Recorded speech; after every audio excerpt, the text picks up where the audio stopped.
လေးလေးတွေရဲ့ဥယျာဉ်ပြားမှာအဝါရောင်ဒါမှမဟုတ်လို့ရှိရင်အညိုရောင်အဖက်လေးတွေပေါ့နော်ဒီလိုမျိုးဘောက်ဖက်လိုအဖက်လေးတွေကိုမြင်ဘူးကြမှာပါဒါကို cradle cap လို့ခေါ်ပါတယ်ဒီ cradle cap ဆိုတာဘာလဲ cradle cap ကဆိုလို့ရှိရင်ဘာကြောင့်ဖြစ်ရတာလဲဘယ်လိုမျိုးကုသပေးရမယ်ဆိုတဲ့နည်းလမ်းလေးတွေကိုဒီဗီဒီယိုလေးထဲမှာမျှဝေပေးသွားမှာဖြစ်လို့အဆုံးထိကြည့်ရှုပေးကြပါအောင်နော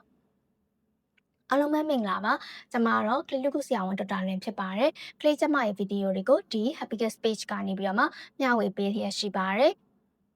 cradle cap ဆိုတာကကလေးတွေရဲ့ဥယျာဉ်ပြားမှာဆိုလို့ရှိရင်ဒီဘောက်ဖက်လိုအဖက်လေးတွေကိုအဖက်လေးတွေကဆိုလို့ရှိရင်ကန့်ညှိနေတာပါဒါကိုစိတ်ပညာအရာ infantile seborrheic dermatitis လို့ခေါ်ပါတယ်ဒီလိုမျိုးအဖက်လေးတွေကဆိုလို့ရှိရင်အဝါရောင်ဒါမှမဟုတ်လို့ရှိရင်အညိုရောင်ပေါ့နော်ဒီလိုအရောင်ပုံစံလေးတွေနဲ့တွေ့ရတတ်ပြီးတော့တခြားနေရာတွေမှာဖြစ်တဲ့ဒီနှာခေါင်းတစ်ဝိုက်တွေပြီးတော့မျက်ခုံးတွေပြီးတော့နေရွက်တွေမှာပါလဲပြန့်နှံ့နေတာကိုတွေ့ရှိရတတ်ပါတယ်ဖြစ်ရတဲ့အကြောင်းရင်းတွေကဒီဟော်မုန်းအပြောင်းလဲကြောင့်ပါပဲမိခင်စီကနေပြီးတော့မှထွက်လာတဲ့ဒီဟော်မုန်းတွေပေါ့နော်သူ့စီကနေရလာတဲ့ဟော်မုန်းတွေကဆိုလို့ရှိရင်ကလေးရဲ့ဆဲကလန်းတွေကိုပေါ့နော်အလွန်အကျွံအဆီတွေကိုထုတ်ခိုင်းစေတယ်အဲ့ဒီခါမှာဆိုလို့ရှိရင်ဘောက်ဖက်လိုအဖက်လေးတွေဖြစ်လာရတာပ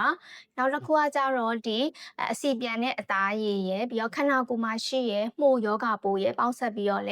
ဒါမျိုးอ่ะဆိုလို့ရှိရင်ဖြစ်လာနိုင်ပါတယ်ဒီလိုမျိုးအပေါက်ဖက်လေးတွေကဆိုလို့ရှိရင်ပေါ့နော်ကလေးအတွက်ပေါ့နော်ရားရံမှုတွေနာကျင်မှုတွေတော့မဖြစ်စေပါဘူးဒါပေမဲ့တစ်ခါတလေမှာဆိုလို့ရှိရင်တော့ကလေးရဆိုလို့ရှိရင်ပေါ့နော်အဲ့ဒီအဖက်တွေကနှီးရဲရောင်ရမ်းလာပြီးတော့ခါကြသူတို့တွေကိုရားရံတာမျိုးဖြစ်စေနိုင်ပါတယ်ဒါဟာကုသတတ်တဲ့အရေးပြားပြဿနာမဟုတ်သလိုတန့်ရှင်းရေးညံ့တာကြောင့်လည်းမဟုတ်ပါဘူးပြီးတော့ကလေးအသက်တစ်နှစ်အောက်ကလေးတွေမှာဆိုလို့ရှိရင်အဖြစ်များပြီးတဲ့ခါကျတော့2လကနေပြန်မှ4လလောက်မှာဆိုလို့ရှိရင်တော့တဖြည်းဖြည်းပျောက်သွားတတ်ကြပါတယ်ပေါက်ဖက်လေးတွေကိုပေါ့နော်ဘယ်လိုမျိုးပြုစုကုသပေးလို့ရလဲဆိုလို့ရှိရင်အိမ်တွင်းကုထုံးအနေနဲ့အောက်ရပြပေါ်ကိုကလေးbaby oil ဒါမှမဟုတ်လို့ရှိရင်ဒီတန်တွင်စီဒါမှမဟုတ်လို့ရှိရင်အုံးစီပေါ့နော်ဒီလိုစီလေးတွေကိုအရင်ဆုံးလိမ်ထားပေးမယ်ပြီးလို့ရှိရင်15မိနစ်လောက်ထားမယ်ပေါ့နော်ဒီလိုမျိုးစီလိမ်ထားပေးတာကဆိုလို့ရှိရင်ဒီပေါက်ဖက်တွေကိုအလွယ်တကူပေါ့နော်ပျော့ပြောင်းနှူးညံ့သွားစေတဲ့အတွက်ကြောင့်မို့လို့ဖြစ်ပါတယ်ပြီးရင်15မိနစ်ထားပြီးတော့နှူးညံ့တဲ့brush လေးနဲ့ပေါ့နော်brush လေးနဲ့သပင်တို့ဒီဘောက်ဖက်တို့ကိုပေါ့နော်ဖယ်ရှားပေးမယ်ဒီအခါမှာသတိထားရမှာကဖယ်ရှားတဲ့နေရာမှာအဆိုင်ချစ်ထုတ်ပြီးတော့အဲ့လိုမျိုးလုပ်ပေးတာမျိုးလုံးဝမလုပ်ရပါဘူးကလေးကိုအဲ့ဒီညင်ညင်တသာလေးနဲ့ပေါ့နော်ဒီဘောက်ဖက်တွေကိုဖယ်ပေးရမှာပဲဖြစ်ပါတယ်ဖယ်ပေးပြီးလို့ရှိရင်လည်းဒီပေါ့နော်ကလေးပေါ့ကလေးအတွက်တီးတန့်ထုတ်ထားတဲ့ဒီ baby shampoo လေးတွေပေါ့နော်ကလေးအတွက်ခေါင်းလျှော်ရည်လေးနဲ့တေချာတန့်စင်ပြီးတော့ဆေးကြောပေးရမယ်ပြီးရဲ့ခါကြလို့ရှိရင်ခေါင်းလျှော်ပြီးရနေပေါ့နော်ပြီးတော့တေချာအဝတ်တန်တန်နဲ့ပဝါနဲ့တေချာ6အောင်လို့တန့်စင်ပေးရပါမယ်ပြီးလို့ရှိရင်လူမျိုးစို့မှန်းမှန်းကြီးတွေရှိတာကဆိုလို့ရှိရင်เนาะပို့ပြီးတော့ဒီဘောက်တွေကိုပို့ဖြစ်စေရဲ့အဲကြောင့်တေချာ6သွေးတန့်စင်အောင်လုပ်ပေးရပါမယ်ဘလို့အခြေအနေမျိုးမှာဆရာဝန်နဲ့ပြသတင်တယ်ဆိုတော့ဒီလိုမျိုးဘောက်ဖက်တွေကဆိုလို့ရှိရင်အိမ်မှာကိုယ့်အနေကိုပြုစုကုသလို့ရပြီမယ်တခါတရံမှာဆိုလို့ရှိရင်ဆရာဝန်ပြသဖို့လိုအပ်နိုင်ပါတယ်အိမ်မှာကုသတာတစ်ပတ်ကနေနှစ်ပတ်ကြာလို့မှမသက်သာသေးရင်ပြီးတော့ဒီလိုမျိုးအဖက်တရားဆိုလို့ရှိရင်ပိုဆိုးလာပြီးရဲ့ခါကျတော့အဲ့ဒီနှီးရဲရောင်ရမ်းလာရင်ပြီးတော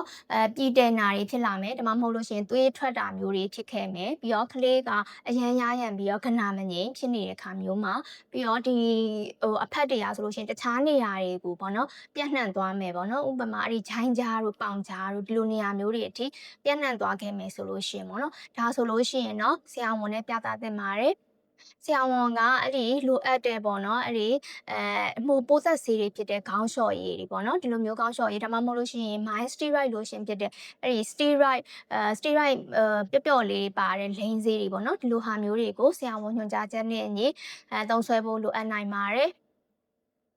ဒီလိုမျိုးပေါက်ဖက်လိုအဖက်လေးတွေရာဆိုလို့ရှိရင်ပေါ့နော်အိမ်မှာကုသလို့ရတဲ့ဥယျာဉ်ပြားပြဿနာတစ်ခုဖြစ်ပေမဲ့လိုအပ်လို့ရှိရင်ဆရာဝန်နဲ့ပြသဖို့အရေးကြီးပါတယ်မဟုတ်လို့ရှိရင်ပေါ့နော်ဒီလိုမျိုးပြည်တယ်နာတွေဖြစ်လာမယ်ပြီးလို့ရှိရင်တခြား bacteria infection တွေပိုးမွှားတွေဝင်လာတတ်တယ်ပေါ့နော်ဒါကြောင့်မို့တခြားကလေးရဲ့ဥယျာဉ်ပြားကိုဂရုစိုက်ပေးဖို့လိုအပ်ပါတယ်ဒီတော့ကလေးတွေရဲ့ဥယျာဉ်ပြားမှာဖြစ်တတ်တဲ့ဘောက်ဖက်လိုအဖက်လေးတွေကဆိုလို့ရှိရင်ပေါ့နော်လစာကလေးတွေမှာပို့ပြီးတော့ဖြစ်တတ်ပြီးတော့အရန်ကြီးတော့စိုးရိမ်စရာမရှိပေမဲ့ကိုကတော့တေချာတော့ view site ပေးရပါမယ် ဒီဗီဒီယိုလေးကအသုံးဝင်နေဆိုလို့ရှိရင်တော့ like and share လုပ်ပေးဖို့လည်းမမေ့ပါနဲ့ကလေးကျမ်းမာရေးဗီဒီယိုတွေကိုဆက်ပြီးတော့ကြည့်ရှုနိုင်ဖို့အတွက်ဒီ Happy Kids page ကိုလည်း follow လုပ်ထားပေးကြပါအောင်နော်ကလေးများအားလုံးကျန်းမာပျော်ရွှင်သောအနာဂတ်ကိုပိုင်ဆိုင်နိုင်ကြပါစေ။